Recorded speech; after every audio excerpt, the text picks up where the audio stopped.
An eviction judge in Arizona thinks that tenants make dumb decisions that get themselves evicted in a lot of cases. I'm Tony, and this is Real Estate Investing and Landlord News. If it's Wednesday, presiding judge Anna Huberman is usually in this Maricopa County Justice Court. I guess they're saying that you didn't pay your rent for August.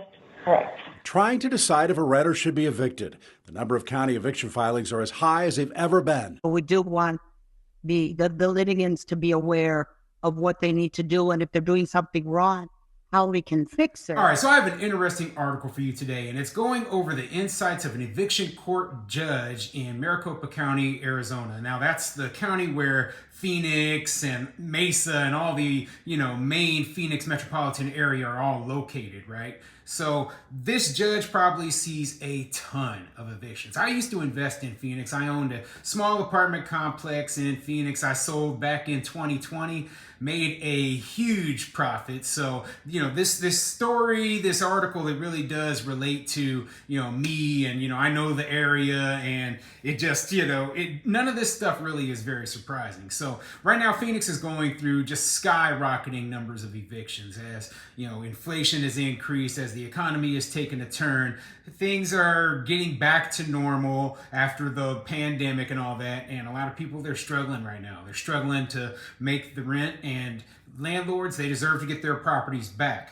But in some cases, right, promises are made by some landlords, they're not in writing. And, so the tenant comes in there and they give word of mouth. Well, you need to give the eviction court something in writing saying that this is what you agreed to with your landlord. Just saying, well, he said that he was gonna, let me stay here and not pay rent. That's not gonna count, okay? And, I'm mostly on the side of the landlords in these cases, because in 99% of the cases, the landlord's in the right. You didn't pay rent, you didn't follow the law, and you need to go, okay? But, there are a very, very, very small number of landlords who aren't following the rules. And in those cases, the tenants need to know what they need to do in order to avoid eviction, okay? So before I get into the article, go ahead, hit the like and subscribe button. Maybe leave a comment down below. Let me know what you think. So do you agree with this judge? Do you think that tenants oftentimes make dumb decisions that lead to their own eviction? And I'm not talking about just non-payment of rent. I mean, you hear about stories where tenants, I'm going to withhold the rent because I'm demanding repairs. Well, that's not legal in a lot of places, okay? And Arizona is one of those places, okay? So if you withhold the rent for repairs, you can get evicted. That's just a dumb decision that you make, without knowing the landlord-tenant law. You should have read the law before you decided to do something stupid like that. Okay, but anyway, let's get into this article and see what it says. This article is coming from abc15.com, and it says, "What judge wants renters to know amid rising evictions." Let's get into it. Maricopa County is on pace to have one of the highest years for evictions ever. There have been 53,000 filings through August. It means thousands of renters are having to leave their homes and try to find a place they can afford in an unaffordable location. If it's Wednesday, presiding judge Anna Huberman is usually in a Maricopa County Justice Court trying to decide eviction cases. ABC 15 recently talked with her about the growing eviction issue on our Let Joe Know streaming show, What's Bugging You. While statistics show more renters are showing up to defend themselves in court, less than 1% do it with an attorney, and most renters don't win their cases. They don't need an attorney because they don't have anything to fight in the grand majority of cases. As I've mentioned many times before, between 90 and 95% of all eviction cases are for non-payment of rent, okay? So 95% of cases, you can have a lawyer, but if you did not pay the rent, you're just wasting your money on a lawyer. Okay, and that's just the simple truth. And the other 5% of cases, there might be more to the story, but even then, if you're violating terms of your lease severely, I don't think that you need a lawyer present in order to argue that, okay?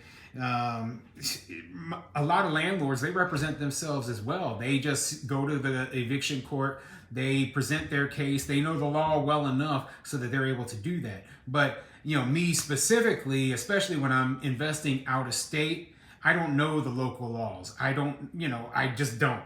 You know I have a general knowledge of landlord-tenant laws in the areas where I invest, but you know the little nuances I'm not, you know, very smart with. So I'll leave it up to my property manager, and a lot of the times I will hire an attorney to make sure all my paperwork and everything is correct. So anyway, let's continue. One of the issues that hurts tenants is not having proof to back up what they say. The problem, one side says one thing and one side says the other, Huberman said. If a renter says they were told something that protects them, it's important to keep emails, texts, and anything they can show that backs them up. People hear that what they want to hear sometimes. They told me this or they told me that. I don't know what was really said. It says, I don't know what was really said. I don't have anything in writing, Huberman said.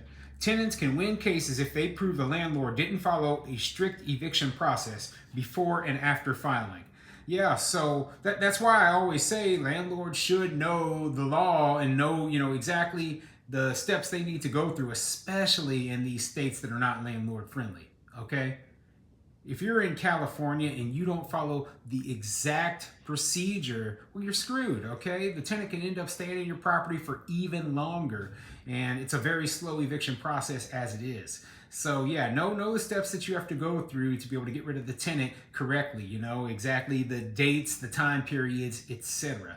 And as this judge said, you know, the tenants, if something isn't in writing, you know, and this goes for the landlords as well. If something is not in writing, then it doesn't count. It's like it never happened. So make sure you have everything in writing.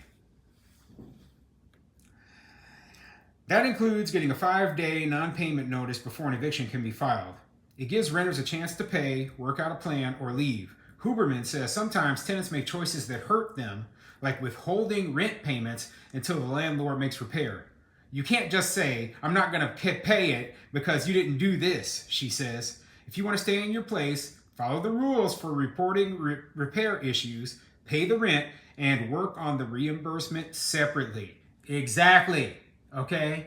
I mean, how many stories have I covered where tenants ended up evicted and they're crying foul, but they ended up evicted because they're like, oh, well, we had our furnace was broken and the landlord never repaired it, so we just withheld our rent. No, that's not the procedure to go through. Figure out the procedure for your local municipality, you know, for withholding rent. You just can't withhold the rent. Even in places where withholding rent is allowed, there's still a procedure that you must go through and it must be documented correctly. Otherwise, you still face eviction. Okay? It's pretty simple. Gosh, you know, like it annoys me that, you know, tenants, they don't realize that, hey, this is a legal process just like everything else, and there are rules and steps that they must follow in order to avoid eviction. And this judge is just telling these people that it's pretty simple. Okay, it's pretty simple.